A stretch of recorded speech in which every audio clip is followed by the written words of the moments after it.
22 states have now joined the lawsuit challenging President Trump's executive order to end birthright citizenship. With Lynetta 7 months pregnant, the couple, who has work papers, look forward to their newborn becoming a United States citizen. If the child is born in the U.S., it's very important for me because he's gonna be the beneficiary of good education, because it's very hard now to go back to Haiti. Trump is attempting to end birthright citizenship guaranteed in the 14th Amendment of the Constitution. As he argues, certain categories of people, like those here without legal status, can be excluded. It's left this couple confused. Legal scholar Lawrence Friedman says the president may have a different interpretation, but his order is unconstitutional. 14th Amendment is unusually clear. It says that if you're born in the United States and subject to the jurisdiction of the United States, you're a citizen.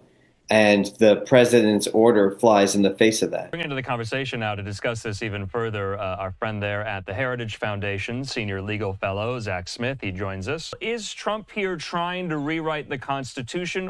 Look, we heard a lot of references to the Constitution, but that's obviously where we have to start, with the text of the Constitution itself. And if you look at the 14th Amendment, what it actually says is that all persons born or naturalized in the United States and subject to the jurisdiction thereof shall be citizens of the United States and the state where they're born. And it's that second clause, that subject to the jurisdiction thereof clause, that is so important, that is so often ignored. Because essentially, if you go back and read the debates around the time the 14th Amendment was ratified, what is clear, it was designed to fix a very specific problem, to rightfully make sure that recently freed slaves and their children would become citizens and full members of our political community. What it was not intended to do is create citizens out of individuals or the children of those individuals who owed their allegiance to another sovereign or owed very little to no allegiance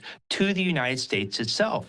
And it was really only toward the middle of the 20th century, with certain executive actions, that this new broader conception of universal birthright citizenship really took hold. And what the Supreme Court said in that 1898 case is essentially what Donald Trump said in his executive order. The Supreme Court said that a child born to a U.S. citizen or to lawful permanent residents in the United States is a United States citizen automatically. That is all that precedent said. And if you read Donald Trump's executive order, what he says is that if that neither parent is either a U.S. citizen or a lawful permanent resident, then the child of those individuals will also not be considered a U.S. citizen.